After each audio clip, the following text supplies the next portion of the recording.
नमस्कार दोस्तों। वीडियो की शुरुआत करता हूँ एक छोटे से सवाल से, लेकिन ये सवाल काफ़ी अहम है और मेरे आपसे हम्बल रिक्वेस्ट है कि इसका जवाब प्लीज़ आप लोग सोच समझ के पक्का दीजिएगा। सवाल ये है कि अगर कोई इंसान 90 मिनट तक जिंदा खड़ा रहे किसी कार की छत के ऊपर, जी हाँ, क्योंकि कार इस समय बुरी तरीके से किसी गड्ढे के अंदर फंसी हुई है, और वो फ़ोन करके मदद मांगे और अपने आखिरी पल तक संघर्ष करता रहे, जी हाँ, और फिर वो मर जाए, तो क्या उसे आप दुर्घटना कहेंगे या फिर प्रशासन का एक बहुत बड़ा फेल्यूर? जी हाँ, टीम के पहुंचने के बाद में भी युवराज मेहता को बीते कल के दिन नहीं बचा जा सका।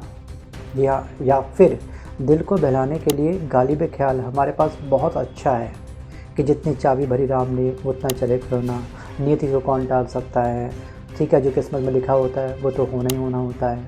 कमेंट करके आप मुझे चाहो तो अपना फाइनल आंसर रिप्लाई कर सकते हो, मतलब कि सेंड कर सकते हो। तो गाइस, आज मैं आपको कोई वायरल खबर नहीं बता रहा हूँ, आज मैं आपको अपने देश की, अपने विश्व गुरु की एक बहुत बड़ी हकीकत बताने जा रहा हूँ। तो गाइस, ग्रेटर नोएडा के युवराज मेहता की एक छोटी सी कहानी जो बीते कल के दिन हमेशा हमेशा के लिए समाप्त हो गई। एक सॉफ्टवेयर इंजीनियर बच्चा था, 27 साल इसकी उम्र थी मात्र, और उसकी मौत ने हमारे पूरे सिस्टम को आज कटघरे में ला करके खड़ा कर दिया है।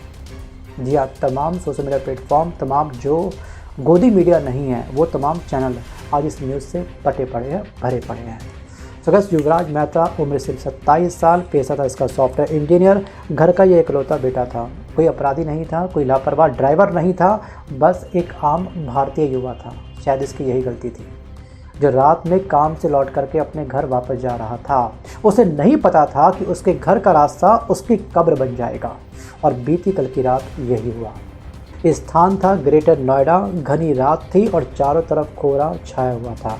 एक गलत मोड़ और युवराज की गाड़ी सीधे जा गिरी 50 मीटर गहरे गड्ढे में, जो पानी से लबालब भरा हुआ था। और ध्यान दीजिएगा, ये कोई प्राकृतिक गड्ढा नहीं था कि उल्का पिंड गिरा और यहाँ पे लुनार झील बन गई महाराष्ट्र वाली। ना ना ना, ये गड्ढा खोदा गया था किसी ठेकेदार के द्वारा। यहाँ पे भी कंस्ट्रक्शन का काम हो रहा था। ना कोई यहाँ पे बैरिकेड था, ना रेड लाइट थी, ना चेतावनी बोर्ड था, ना जिम्मेदार कोई विभाग था। ये गड्ढा खुला पड़ा था, जैसे सिस्टम ने खुद मौत का जाल बिछा रखा हो किसी के लिए, और युवराज इस जाल में फंस गया। युवराज एक्चुअली डूबा नहीं, युवराज टूटा नहीं, युवराज ने हार नहीं मानी। गाड़ी डूब रही थी लेकिन उसने हिम्मत दिखाई, कार की छत पर चढ़ा, खुद को पानी से ऊपर रखा और सबसे पहले फ़ोन किया अपने पिता को, और ये बोला कि पिता, मेरा एक्सीडेंट हो गया, मैं गड्ढे में फंसा हुआ हूँ, प्लीज़ मुझको बचा लो, प्लीज़ मुझको बचा लो, पानी, ये गाड़ी हमारी पानी में गिर गई है, जल्दी कुछ करो, मुझे बचा लो। और फिर शुरू हुआ 90 मिनट का उसका संघर्ष। जी हाँ, 90 मिनट यानी कि 1 घंटा 30 मिनट, मतलब कि 5400 सेकंड।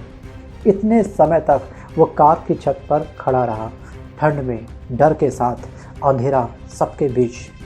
वो केवल हेल्प मी चिल्लाता रहा। और हेल्प करने के लिए मौके पर पहुंची पुलिस, एसडीआरएफ की टीम और एनडीआरएफ की टीम, कुल मिलाकर के करीब 80 कर्मचारी इस युवराज मेहता के पास पहुंचे मदद के लिए, लेकिन नतीजा ज़ीरो। क्यों? क्योंकि किसी के पास में 50 मीटर की रस्सी नहीं थी। सोचिए, हमारे इस अमृतकाल में 50 मीटर की रस्सी भी विभाग के पास नहीं है। किसी ने पानी में उतरने की हिम्मत नहीं दिखाई। क्यों? क्योंकि ठंड का मौसम था, पानी ठंडा था, किसी के पास रेस्क्यू कोई प्लान नहीं था। सोचिए, 80 लोग, और एक इंसान भी ऐसा नहीं था जो ये कह सके कि मैं जिम्मेदारी लेता हूँ पानी में उतरने की, और उतर करके उसको बचा सके। सोचिए, युवराज चिल्लाता रहा, मदद मांगता रहा, और सिस्टम बस खड़ा होकर के तमाशा देखता रहा। हम विश्व में अपना डंका बजा रहे हैं, गजब डंका बजा रहे हैं। सोचिए, 50 मीटर की रस्सी के लिए हमारा युवा तरस रहा है कि प्लीज़ रस्सी का इंतजाम करो, मुझे बचा लो। 80 लोग और एक जान भी नहीं बचा सके। सोचिए, पिता मौके पर वहाँ पे खड़े थे, अपने बेटे को अपनी आंखों के सामने डूबता हुआ देख रहे थे। सोचिए उस पिता के दिल पर क्या बीती होगी, लेकिन वो कुछ नहीं कर पाए, केवल आंसू बहाने के अलावा, और केवल बेटे की मदद की भीख मांगने के अलावा प्रशासन से, मेरे बेटे को बचा लो, बचा लो, बचा लो। फील करके देखिएगा इस मंजर को एक बार, क्या बीतती है पिता के ऊपर। युवराज के आखिरी शब्द केवल यही थे, पापा मुझे बचा लो। और फिर 90 मिनट के बाद उसने अपना दम तोड़ दिया, वो डूब गया। और रिपोर्ट में ये कहा जा रहा है कि उसको कार्डियक अरेस्ट आया था, मतलब कि डर की वजह से कार्डियक अरेस्ट आता है। वो मंजर ही ऐसा था ना, चारों तरफ अंधेरा, मौत बिल्कुल करीब दिख रही थी। सोचिए, एक्चुअली उसे मारा गया है, सच कहूँ तो लापरवाह प्रशासन के द्वारा, गैर कानूनी निर्माण करने वाले बिल्डरों के द्वारा और जवाबदेही से भागती सरकार के द्वारा। सच्चाई असली ये है। और अब आपका क्या मानना है, वीडियो को पॉज करके आप मुझे कमेंट करके जरूर बताइएगा। और मुझे पता है कि कुछ वीडियो पे मेरे कमेंट ऐसे भी आएंगे कि जाको राकेश साईं आप मार सके ना कोई, उसकी उतनी ही तो लिखी थी जितना वो जी गया, बस और क्या। ये सब विधि का विधान था। सो गाइस, जब एक इंसान ना 1.5 घंटे तक जिंदा रह सकता है तो उसे बचाया भी जा सकता था। 1 घंटा 30 मिनट कोई छोटा आंकड़ा नहीं है, लेकिन यहाँ सिस्टम सो रहा था, जिम्मेदारी गायब थी और मानव जीवन की कोई कीमत नहीं होती। वो भी तब मानव जीवन जब एक मानव केवल एक आम नागरिक हो, उसका एक आम जीवन हो बस। और युवराज किसी नेता का बेटा होता तब क्या होता, सोचा है आपने? क्या कभी आपने सुना है किसी नेता के बेटे को इस तरह से मरते हुए, या फिर दंगे में मरते हुए कभी सुना है? वो छोड़िए, आप किसी नेता के बेटे को आपने देखा है कि देश के लिए शहीद होते हुए बॉर्डर के अंदर, आर्मी के अंदर? नहीं देखा होगा। ये है हमारी असलियत। सोचिए, भारत में हर साल 1,70,000 लोग सड़क हादसे में मारे जाते हैं, यानी कि हर दिन 460 मौतें होती हैं, यानी हर घंटे में 19 लोग। लेकिन युवराज की मौत सिर्फ एक नंबर नहीं है, केवल एक आंकड़ा नहीं है। वो 90 मिनट तक जिंदा था, उसे बचाया जा सकता था, लेकिन सिस्टम ने नहीं बचाया। आज एक पिता ने बेटा खोया है, कल कोई और पिता होगा। सोचिए, क्योंकि यहाँ गड्ढे बंद नहीं होते हैं, जिम्मेदारी तय नहीं होती है और सिस्टम आम जनता की लाशों की गिनती के बाद भी नहीं जागता है।